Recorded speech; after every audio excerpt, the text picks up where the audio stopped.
Well, good evening, everyone, and welcome. My name is Vicki Williams Cullens, and I currently serve as the Social Action Chair for the Newport News Alumni Chapter of Delta Sigma Theta Sorority Incorporated. So I want to extend a very warm welcome to Senator Mamie Locke, who is in my district, that's my senator, and a very warm welcome to Senator Danny Diggs. Welcome. We appreciate y'all taking time out of your very busy day to join us on this very important subject, 2024 new laws. So I really appreciate your willingness to share your insight and to share this information with the community. And I'd like to quickly share a little bit about Delta Sigma Theta Sorority Incorporated. I myself have been a member of Delta Sigma Theta Sorority Incorporated since 1982. And Delta Sigma Theta, since its inception in 1913, the sorority Delta Sigma Theta Sorority Incorporated has provided an extensive array of public service initiatives through its 5-point programmatic thrust of economic development, educational development, international awareness, involvement, physical and mental health, and my personal favorite, political awareness and involvement.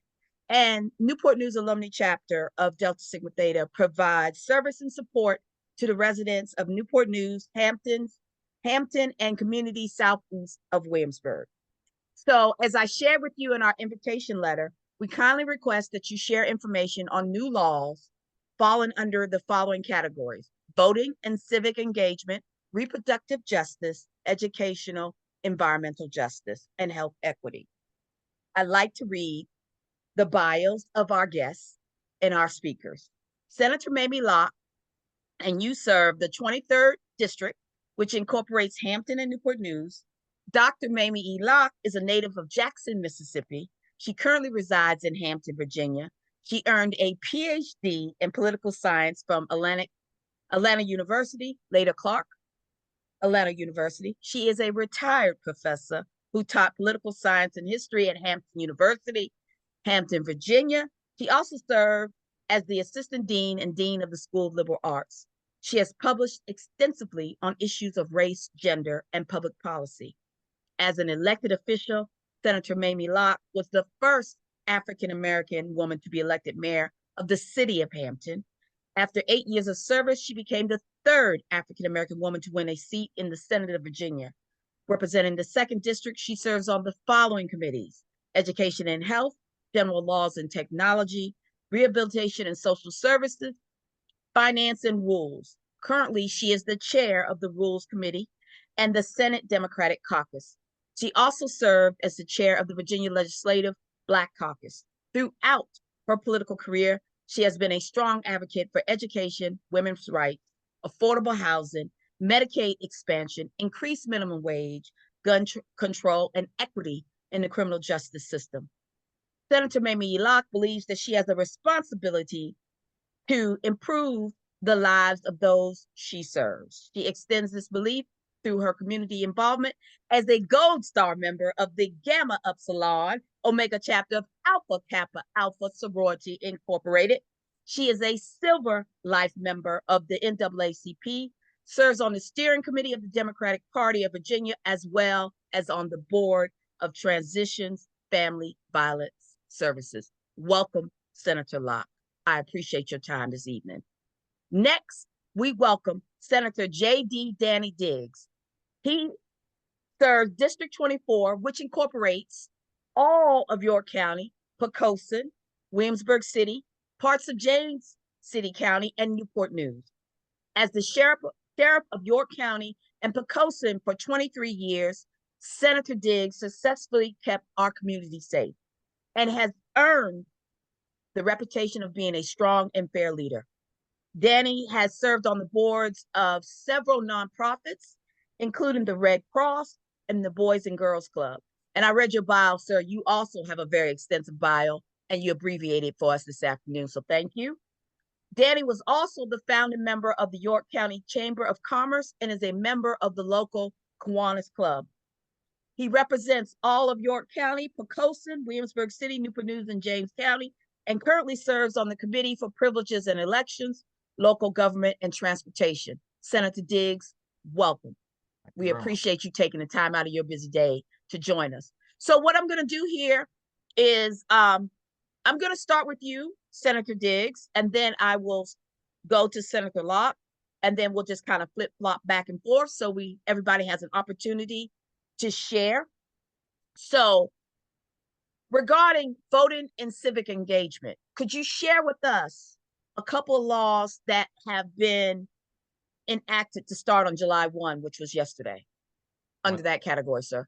Thank you very much for inviting me. I appreciate it. I had talked to some of your members while I was sheriff in York County. We had a nice conversation, and I was lucky enough to be invited to an event you had, late in the fall, maybe in the winter, over at Liberty Church, and I thank you so much for that. And let me just say that, hey, I think you're very blessed to have Senator Locke here with us this evening. She's the real expert, as you heard by her resume, with her many, many years in the Senate and just my short 6 months or so. So maybe you should have let her talk first, because I think she can maybe enlighten us a lot more. And I certainly appreciate her role in the Senate and all that she's done. She's been very kind to me as my time as a newcomer. So I think the question was about voting, and I think there was really two things that were passed that were of consequence, and one of those was allowing access to voters who have disabilities. As you pull up to the polling place, if you're the previous law was if you were handicapped, you could let a voting official know, and they would come out to the car and assist you in voting there outside in your car without having to go in the building. This law was expanded this year to really cover anybody with any kind of disability, whether it's a physical handicap or any other. There are people who are, let's say, a younger person with autism who doesn't do well around people, does not want to interact with people. Now they can be served at the car, they can vote. So essentially, I remember I'm on the Privileges and Election Committee, so I remember the testimony is that election officials across the state were being very accommodating anyway. Anybody that showed up, they said, hey, could you serve us at the car? Nobody asked a bunch of questions, or we were at least not aware of anybody who were, quizzing people. Why do you need to do that? They were just being as accommodating as they could. But this kind of, puts it into law to make sure that everybody has access to voting, if for whatever reason they can't enter the building. And then the second thing, go ahead. Go ahead, sir. No, I was saying that falls under the ADA, the American Disabilities Act, to ensure access to voting in any capacity. So thank you for that, sir. Right. Yeah. And it was just codified in law this year. And then the second thing is there will be a constitutional amendment that we can vote on this year that expands who can be exempt from some real estate taxes in localities. And essentially it was for military people who were killed in the line of duty. That was expanded to say anybody who dies in the line of duty or in a line of duty act, as opposed to being killed in combat. So it'll give the voters an opportunity to say whether they want to expand this tax exemption or not.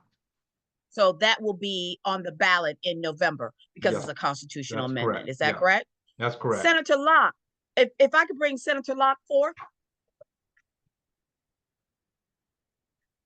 Hey, Senator Locke. Hi, Vicky.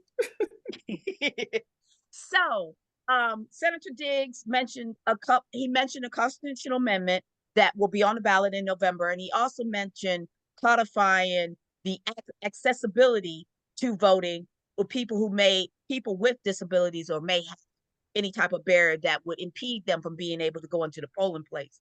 Did you have any other laws that you would like to add to? Yeah, there were a few more. There was one that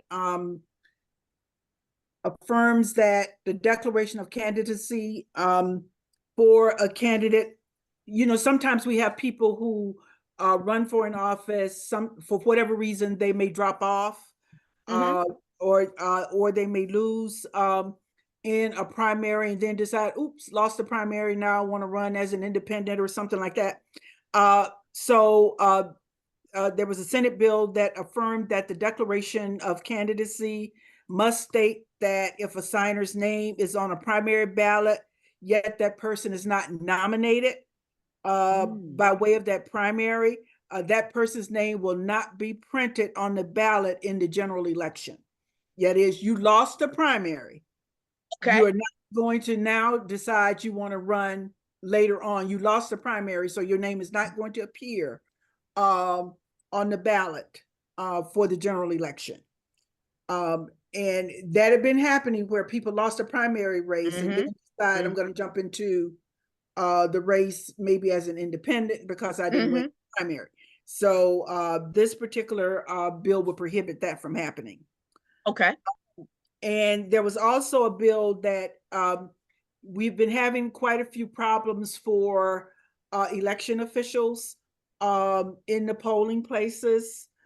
So there was a Senate bill that added to the list of those individuals who are considered to be protected voters. And that would include any current or former elector for the president or vice president of the United States, anyone who had been a member of a state board of elections, employees of the Department of Elections, members of local electoral boards, general registrars, deputy registrars, employees of the general registrar's office, or officers of elections as protected voters. And additionally, this bill made it a Class 5 felony to hinder an election official or employee from administering elections and created it a civil action for anybody who hindered or prevented that person from doing their job. That's fantastic. Okay. Was there a particular incident or reason that prompted this bill to be introduced, Senator Locke? There have been some issues across the country where employees were having some issues where their lives were being threatened. Yes, ma'am. Where they were being threatened at the polls. And I cannot remember the county where everybody in the registrar's office quit. Everybody. Yeah, I think that was that Southwest Virginia? It was somewhere in Southwest Virginia where all of the employees quit because of harassment, and threats and so forth. And so to prevent these kinds of problems from happening, that was what brought forth this particular legislation. Thank you so much for that, Senator Locke. Did you have another bill that I became law? I have one more, and then I'll talk about another constitutional amendment and try to explain how constitutional amendments happen. There was one other one that clarified the date for petitions and qualified voters and collecting signatures for those who are seeking candidacy. It simply just clarified that date was January 1st for collecting those signatures for someone who's seeking candidacy, or whatever the date that has been designated for a special election. It just clarifies what those dates are for how you can collect signatures. Thank you. For constitutional amendments, the process in Virginia is that constitutional amendments are, because Danny mentioned that there is one on the ballot this year. That's because it passed last year. Yes, ma'am. And it passed again this year. So, and constitutional amendments have to pass 2 years in a row before they can land on the ballot. And it also has to have a general election in between, right? It has to have an intervening election. So, and constitutional amendments have to be introduced in an odd year. So, so next year you will probably see a whole bunch of constitutional amendments being introduced because it will be an odd year for the General Assembly, 2025. So if there are any constitutional amendments that are passed, they will have to pass again in 2026 because there will be a General Assembly election in 2025 in the fall.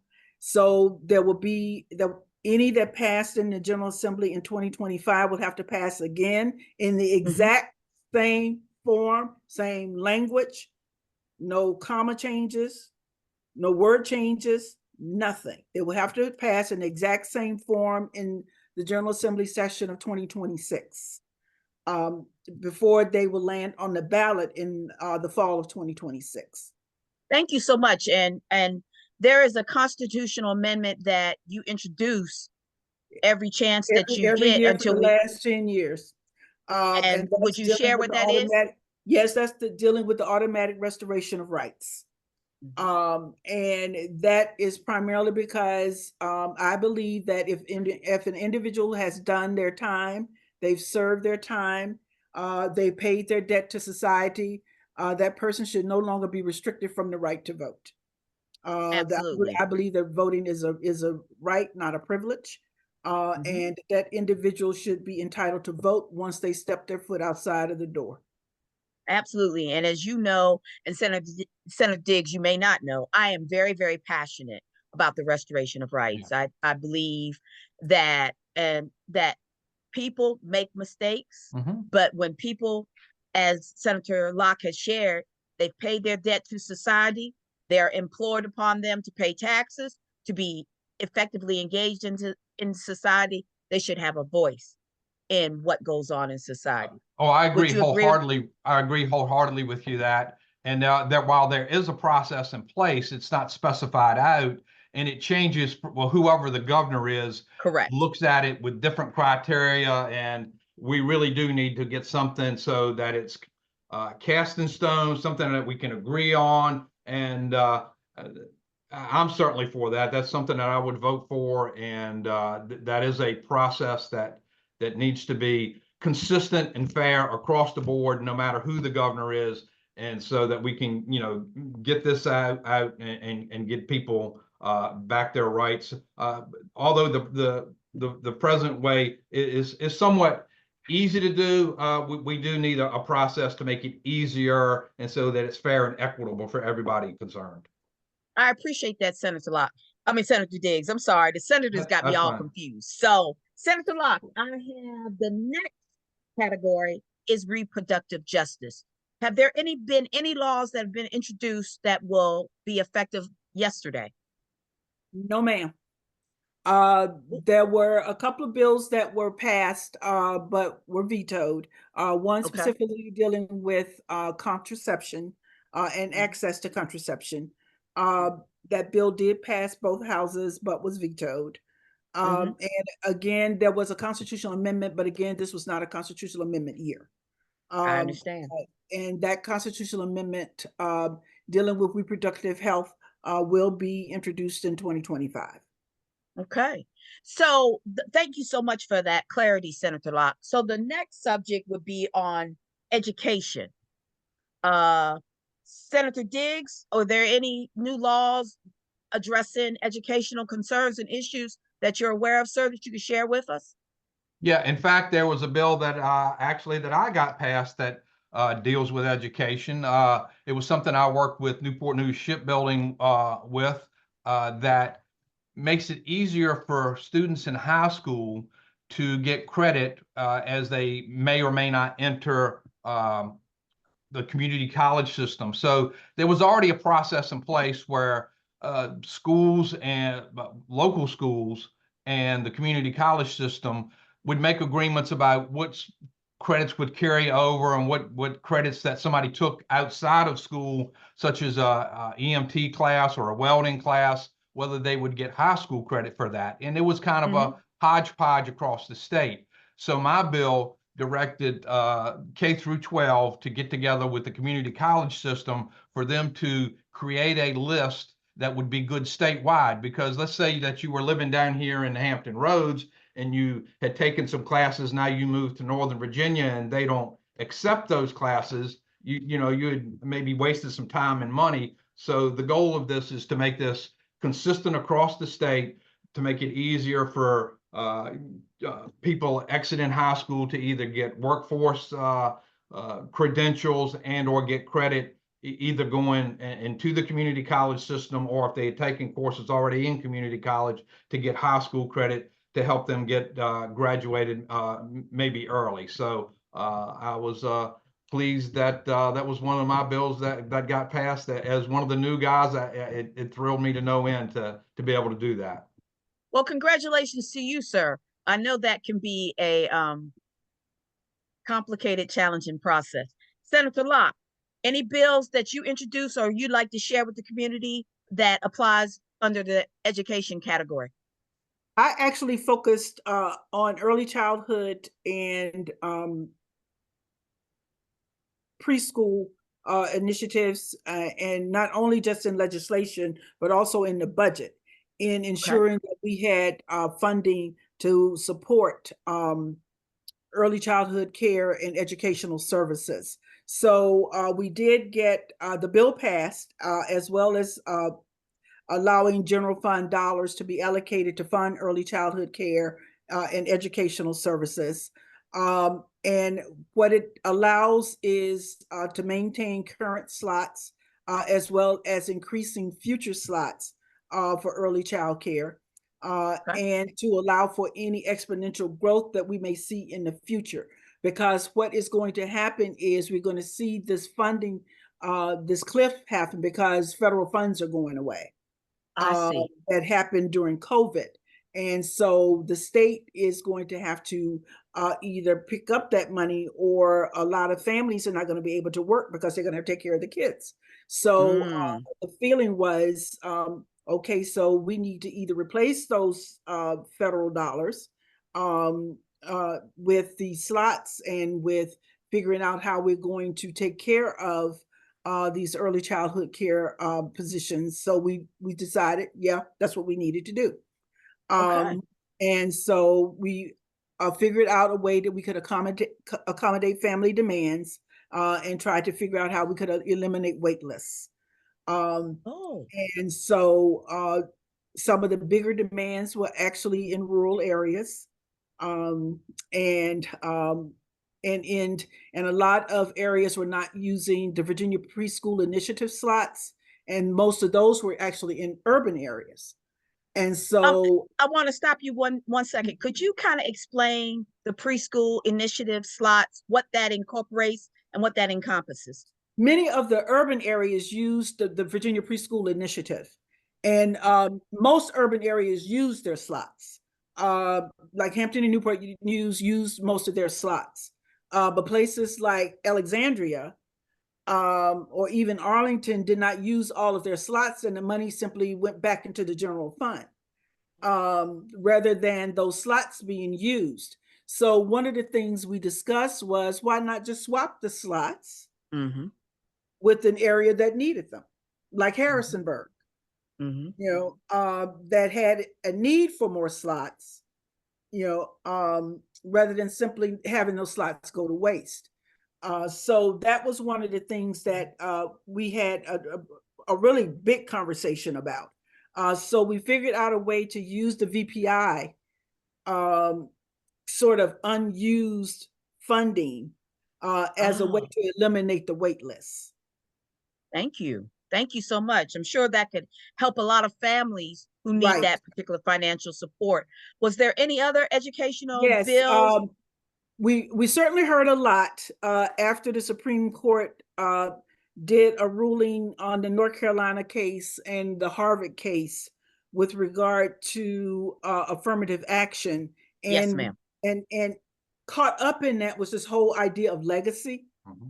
So there was a piece of legislation that was passed that prohibits public institutions of higher education in Virginia from treating applicants with preferential treatment due to legacy status. And most institutions in Virginia said that they didn't use it anyway. But this legislation essentially prohibits it. That is, legacy cannot be used as a means by which students are being admitted to institutions of higher education in Virginia. Thank you so much for that. I think the next category we have is environmental justice. I'm going to start with Senator Locke. Was there anything regarding the category of environmental justice that we need to be aware of as a community? Well, we ran into some stumbling blocks here. One of the issues that we tried to get done was, Danny and I are gonna fight over this, so let's get the fight on then. I'm a mediator. I'm here. A couple of years ago, the General Assembly passed legislation to have Virginia be put into the Regional Greenhouse Gas Initiative, Mhm. which is known as RGGI. And what it has done was to allow funding to come in that would pay for some flood mitigation. It allowed funding to come in to pay for some housing issues. Mhm. And so what the governor did was to remove Virginia from RGGI.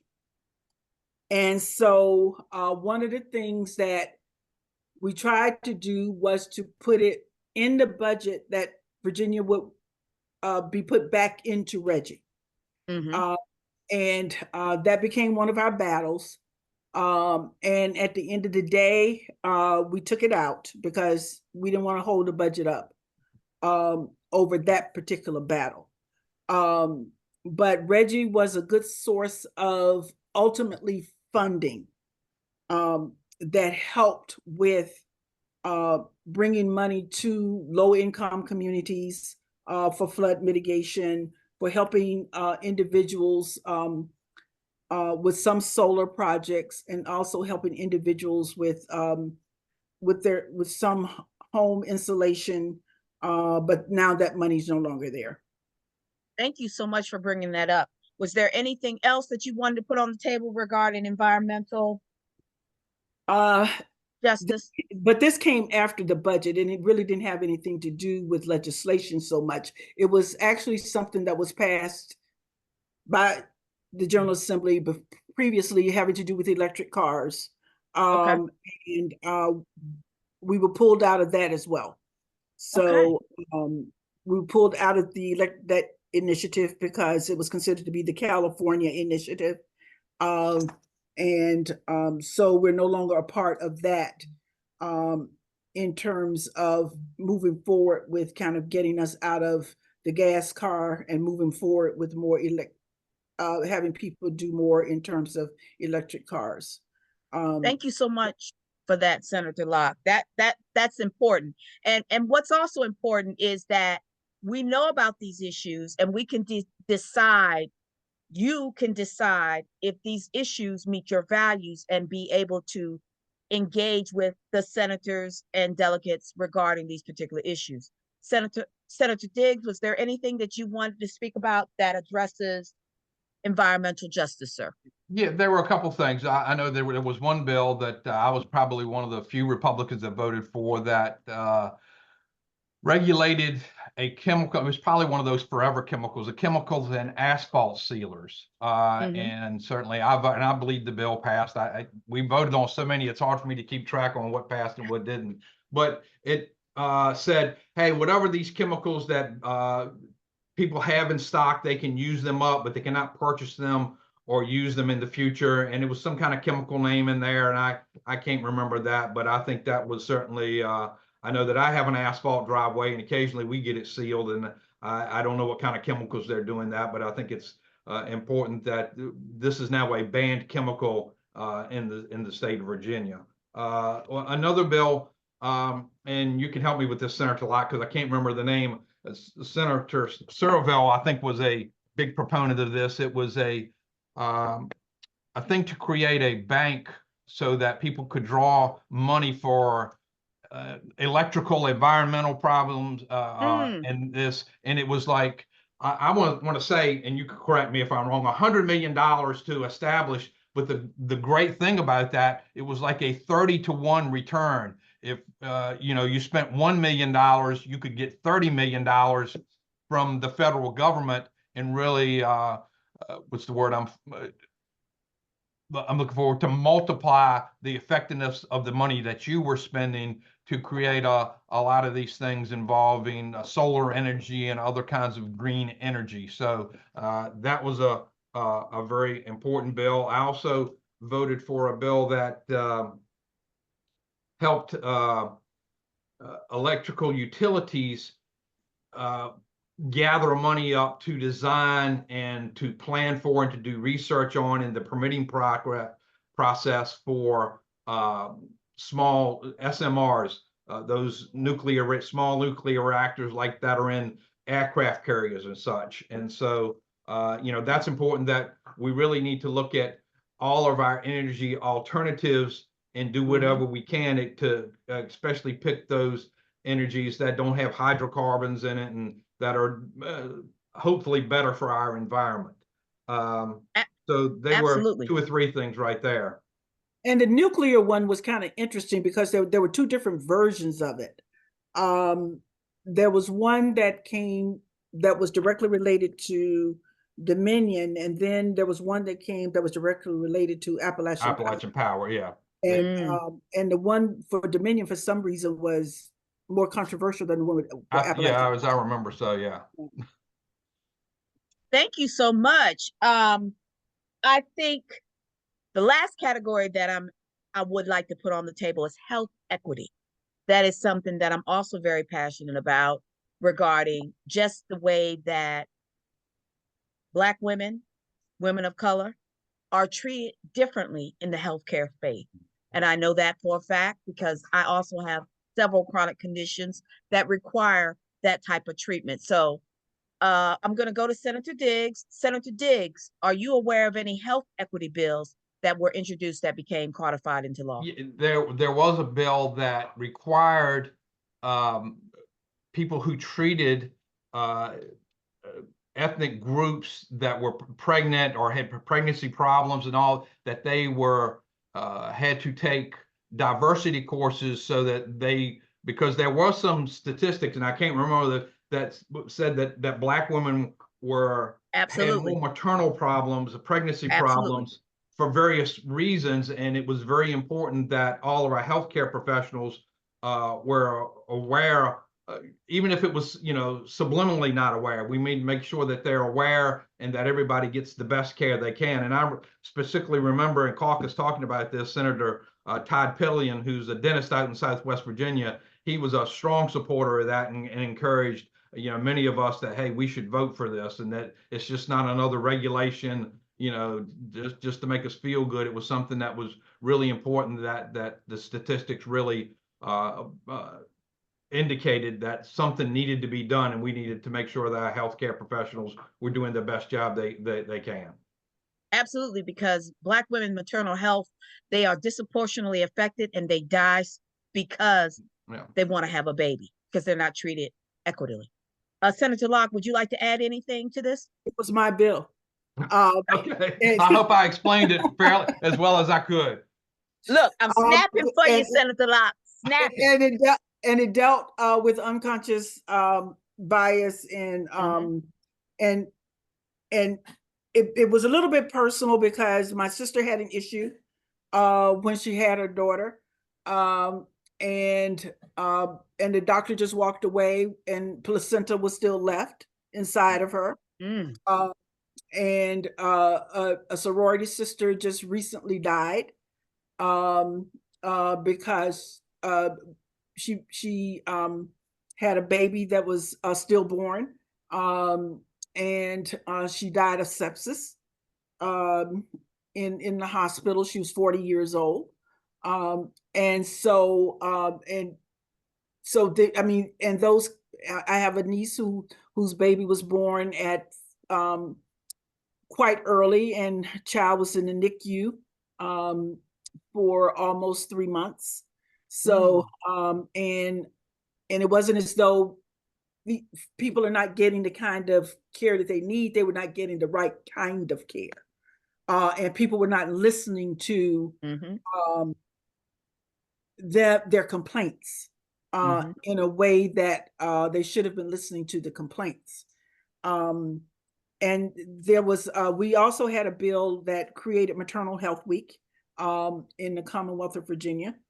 And also I had one on doula care, and adding doulas to allowing them to have health care for the work that they do in the Commonwealth of Virginia. So, so there were quite a few really good pieces of healthcare legislation that came through. And I want to add these as a part of the healthcare arena. One was one that dealt with allowing foster kids to be placed with relatives. Yes, yes, kinship bill, right? Yes, kinship care. Kinship care. To create unity, rather than just allowing the child to kind of languish in foster care, allowing them to be placed with a family member, and to prioritize that. And also I had another piece of legislation that dealt with enhancing mental health crisis response by reporting through certified evaluators. And that was working directly with Riverside. Yeah, I think that bill allowed healthcare professionals to TDO, temporary detention orders, and emergency custody orders without having to get the CSBs involved. It's something that kind of really sped up the process and made it go very smoothly. That was a good bill. Especially when the CSBs don't have the beds. Right. And this particular facility would have the necessary facilities. So was this about mental health intervention to try to move away some of the red tape that is involved to get someone placed so they can get the support and care that they need? Right. Absolutely. Thank you so much for that. I want to open questions up to our audience, and then we have over 60 people here on a Tuesday evening. I am just so thrilled with the attendance today. So if anyone has any questions, you can drop it in the chat for our senators. I'm sure they'll be happy to respond to them. Let me check and see if we have any questions, y'all, in the chat. So far, no. Oh, do we? But I can let people know that any legislation that went into effect as of yesterday, July 1, you can go to the Legislative Information Services and see any and all legislation that passed this year. Absolutely. And I'm sure there was a lot. The chat is open for questions. And as we wait for folks to ask their questions, I had categories that I presented to y'all because those are the areas that my sorority as a body are very, very interested in. However, that does not negate any other laws or any bills that you would like to put on the table for information purposes for our audience. Senator Locke, was there anything that you would like to share with the audience regarding outside of the categories that I asked y'all to be prepared for? Let me see. I had pulled some. Yes, ma'am. Oh, there was one that Senator Salim had that dealt with young people with disabilities. And it allows for inclusion and support for students with disabilities by higher education institutions studying any kind of programs that allows for access, particularly for those students, to ensure that they get the services that they need specifically. I'm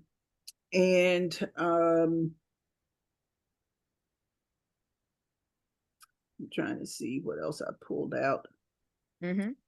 Senator, there was another bill that increased the penalties for child abuse, reinforcing child protection laws and ensuring the safety of children. I did have one that the city of Hampton asked me to do. Prior to I think it was 2013, there was there were a couple of cities in Virginia that had what they called a registry for where they could put on this registry vacant buildings. And if they had a problem with vacant buildings in their community, they could have those vacant buildings put on a registry. And if the owners were kind of like absentee landlords or something, they could contact those folks. They could tax those vacant buildings, particularly if those vacant buildings were problematic in the community. So the city of Hampton was particularly having some issues with vacant buildings in certain communities. And to the point where people were actually going into these vacant buildings, having electricity turned on, living in these properties, and creating a nuisance in these communities. And so, but there was nothing that could be done other than periodically law enforcement could go and run them out, but they would simply go back, and continue to be a nuisance. So the legislation that I put in allowed any community, if it so wishes, to create urban revitalization programs and address this kind of problem by ensuring that vacant buildings are registered and managed. However that locality wants to do that. And they can charge a fee. There was already a fee included as a part of the existing legislation. So localities can now take advantage of this. If they want to create a registry, they can. And if they're having this kind of problem, they can now put these properties on this registry and charge out-of-town folks that own these homes a fee for if that house goes on the registry. Fantastic. Thank you so much. We do have a question. I'm going to put this on the table. Whoever wants to respond to it. Could you explain the changes to the civic and history curriculum? Is this the one by the Department of Education? I believe so, but that was just what the question. The person who answered the question, could you repeat your question to the question, Senator? If we're talking about what was done by the Department of Education, that has already been approved and has gone into effect. There was a procedure where the board went around the state, got input from everybody to look at what that curriculum would include. And it was a social studies and history curriculum, and to determine whether or not this was what was going to be taught in that curriculum. I don't like it, but that's me, because I don't think that it's inclusive. And it omits quite a bit of history. But that was what was approved, and that's what's being taught. Thank you so much for that answer. Senator Diggs, did you want to add anything, or was there anything that you wanted to share? Well, I want to go back to the previous question about anything else we would. One bill that I'm very proud of is the Cody Alert, which was named in honor of Cody Bigsby, the poor child that was murdered in Hampton. Delegate A.C. Cordoza came to me, shortly after the election and said he had an idea about this Cody Alert. And I thought he had a real good idea. And so everybody's familiar with an Amber Alert, but in one of the criteria, the main criteria of an Amber Alert is that a child has to be abducted, or there has to be real evidence that a child has been abducted. And the purpose of a Cody Alert is the same thing. A child may go missing, but there's no evidence that they've been abducted. They just could be, overstayed at a friend's house and got lost in the woods, got lost, shopping with mom and dad or whatever. This directs the state police to work with local law enforcement to come up with resources and policies, something similar to an Amber Alert, so that law enforcement can very early start to search and make media announcements and do various other things that are needed to find children that are lost in very early stages, like 15 minutes. And certainly this is something that once this policy is developed, localities that can use any or all of it if they want, or not participate in the Cody alert at all. And so this was really Delegate Cordoza's idea, and he asked me to carry it in the Senate, and eventually it was carried by Delegate Benita Anthony in the House, and it was something that passed through unanimously in both houses. So we were certainly very proud to get that out, and look forward to maybe getting some kids reunited with their parents as soon as we can. Thank you very much, Senator Senator Diggs. I keep calling you That's Senator fine, Locke, yeah. and I don't know why. But Senator Diggs, was there anything else that you wanted to share with the community? Because I had a question directed at you. Yeah, I see that in the chat. They want to know how people can get in touch with me. Yes, sir. One of the easy ways is go to the state site for the Senate, and it's I know you can go to lis.virginia.gov, and you can contact any of your legislators. There's a big list of us, and you click on the link of the name you want to know, and it gives you email addresses, gives physical addresses, phone numbers, and that's the easy way. So you can either send me an email. Senator Locke's the same way. Send me an email, call us on the phone, and leave us a message. We both have websites. I'm diggsforsenate.com. So there's a lot of ways that you can do it. And one of the easy, if you forget all that, just Google Senator Diggs and something will pop up, or Google Senator Locke, and all of our information pops up. And then we really look forward to hearing from our constituents. And really, I like introducing bills that it was a constituent's idea of, hey, we should do this, and it's very fulfilling to actually have something done that a constituent was their good idea, and we were able to bring it to fruition and actually get it passed and make people's lives better. Absolutely, and I appreciate that. So I want to just ask this question. We got a few more minutes. And what is the best way, not only how to get in contact with you, we certainly can Google you, we can certainly go to the legislative site, but regarding introducing an issue to try to get a bill drafted to be introduced, what's the best way to do that? And I'm gonna start with you, Senator Locke, and then I'm gonna go to Senator Diggs. I got it right this time, y'all. Yeah. I actually just sat down with a constituent about an issue that she's very, very concerned about. And it actually has to do with rape kits, and the lack of accessibility for individuals who actually have to sit and wait and wait and wait and wait, and how we can make that an easier process. And so I kind of had her to walk through what she thought the problem was, or what do you think the problem is? And I always ask people, how do you think we can solve it? Okay. And so she said, I think it can be solved because she said that the problem she saw was, having been a victim herself, was that there was no one there for her to talk to and to help her understand, as she was waiting for, one, to be tested, and two, to have law enforcement come and talk to her. She's just sitting there.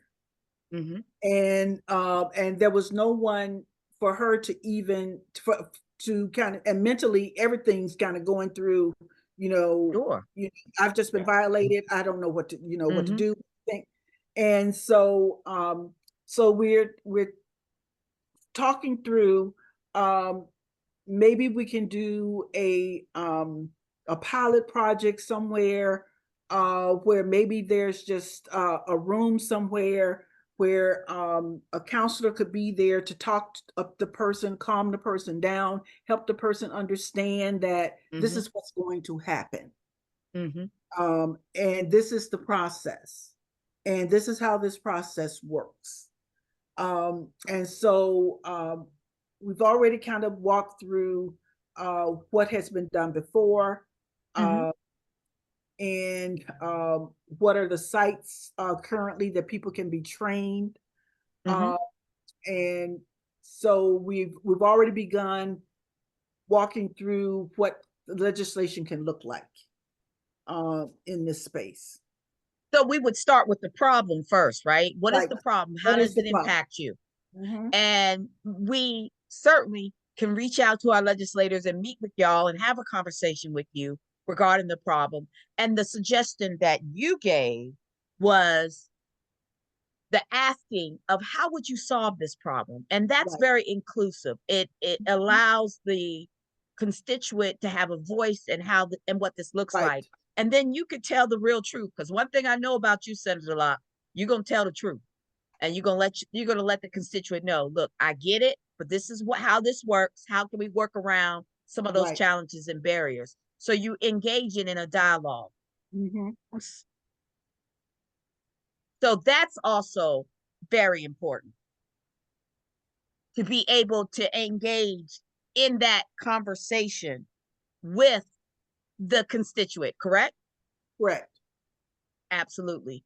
Uh, so come forth with the problem, know your legislator, and share that. Now, once the problem and you have a bill, Senator Diggs, once you have the bill, you've worked with your constituent, y'all drafting a bill, how can the constituent and the people that support this issue help you to get this bill passed? Right. Well, they can, hopefully they have some other group that's helping them. They've got advocates themselves, and for them to send emails or to call their legislators in their districts, or even if they're not in the district, to send out emails to all the legislators saying, hey, we advocate for this. This is a good position. This kind of as briefly as they can, as succinctly, but hey, this is the Mm, problem. This is why it needs to be solved. This is what we believe is a solution, and encourage people to get on board. And then, at the very least, this email advocacy kind of thing. And then it's always extra great to hear people actually come to Richmond or do it online. I hate to say it, but I do prefer the in-person testimony. It's just it Yes. makes a difference. it's a little better. And to come there and to tell their story again in a brief, succinct manner of what the problem is, what the solution is, and how that's going to help not only this person but help others. And I think Senator Locke's bill about rape victims, it's just not helping this person; it's helping a lot of other people, unfortunately, in the future, and just making a process better. So that's what Absolutely. I mean, really, we look for bills that are just not technical in nature and just, back and forth, things that make people's lives in Virginia better. Absolutely. Now, both of y'all are on committees. So, Senator Locke, I'm going to come back to you. When you've got the bill, you've introduced it. So, the bills, they don't go straight to the entire House to be voted on. They have to go to a committee. Could you Right. share that particular process with us? Okay. If let's say this bill gets introduced, Yes, ma'am. I put it through and introduce it, and then it's assigned to a committee. In all likelihood, this would be a bill that goes to courts of justice. Mm, And courts does not have subcommittees, I don't believe. So it will go directly to the full committee. And so once I know when the bill would be heard, I would contact the constituent who worked with me on it, say, okay, galvanize your people. It's going to be heard on this day at this time. mm-hmm. Uh, and have your folks come up, make sure that they're all there, be prepared to speak. You will only have a limited time to speak. So be Mm-hmm. succinct. Mm-hmm. What you have to say, I will present it, and then call up my individuals to testify. Be prepared that senators may ask you questions. Mm-hmm. Don't be nervous. Senators may ask you questions. Just That's answer questions to the best of your ability. and that's a good point because I think that when we go to the Hill, I've been doing this for a while. I don't know if you've seen us, Senator Diggs. It could be all the ladies in red, which are members of Delta Sigma Theta, all the ladies in pink and green, which are members of Alpha Kappa Alpha Sorority Incorporated. So we come forth as a body in January while y'all are in session, But I think it's also important for us to communicate with y'all before we come in January. What are your thoughts about that, Senator Diggs? Oh yeah, it's very important because once we get in session, and Senator Lott knows this better than me, I was just really amazed at the pace and the amount of work to be done in such a very short time. I mean, typically if we were not in a committee and we were not in session, if we were in the office, we had meetings scheduled every 15 minutes. And it was very helpful for people to come in and see us that day. But boy, you really all but overwhelmed with all this massive information. It's much easier and much more effective, at least it is to me, to be able to sit down and discuss this thing at a more leisurely pace where you can really be thoughtful about something and not have your mind racing about, I got to get over to the Senate. Right. I got to do this, I got to do that. Then you can really collect your thoughts and ask, meaningful questions and get meaningful answers. So yeah, that's very important to be able to do that in the off season as such. And Absolutely. usually, Senator and Locke? usually, and usually several groups are coming up on a lobby day. And so, and as legislators, we're not trying to be rude, but normally we're trying to see as many constituents from our district as possible. And if you're on as many committees as I am, I mean, I'm on 5 and 4 subcommittees. I'm never in my office. So it's like, I would try to see people if I can, but in all likelihood, I'm saying to people, let's walk and talk, because the likelihood of me sitting in this office talking to you is slim and none. So we're going to have to be on the move, walking and talking about whatever the issue might be, because I'm either going to be on my way to a committee, on my way to a subcommittee, or on my way to across the hall to across the street to the Capitol. Absolutely. Absolutely. So we've got 3 minutes left. So I want to, Senator Locke, is there anything that you want to leave with our audience? I just want everyone to know, thank you so very much for being a part of this conversation, this public policy forum. In my, I'm a recovering college professor. And one of the things that I taught was public policy. So this is near and dear to me. So thank you all so very much. And please, please, please be advocates for that which you believe in. And democracy is not, a spectator sport. It requires your participation. It requires your attendance, and it requires you holding someone like me and someone like Senator Diggs accountable for what it is that we do. And it's not just enough for you to vote for us. It's you must, after you do that, hold us accountable for what we do. Absolutely. Thank you so much for that, Senator Locke. Senator Diggs? Well, I thank you again for having me be part of this. It's always helpful. I think it's important for people to know, hey, I'm a person, Senator Locke's a person, just like you're a person. We're nothing special. Don't be afraid of us. In fact, I am actively seeking conversations. Senator Locke's much more knowledgeable than I am. There's a lot of things that I don't know very much about. And so the citizen contact of people, whether it's email, phone calls, or in person, is very important to me because, I don't have a lot of opinions on a lot of, issues because I don't have that knowledge base. So I'm always seeking that knowledge to make the best decision that I can. And many times I try to really do not what's just best for me. It's not my job to vote just what I want all the time. It's really my job to balance that with what do my constituents want.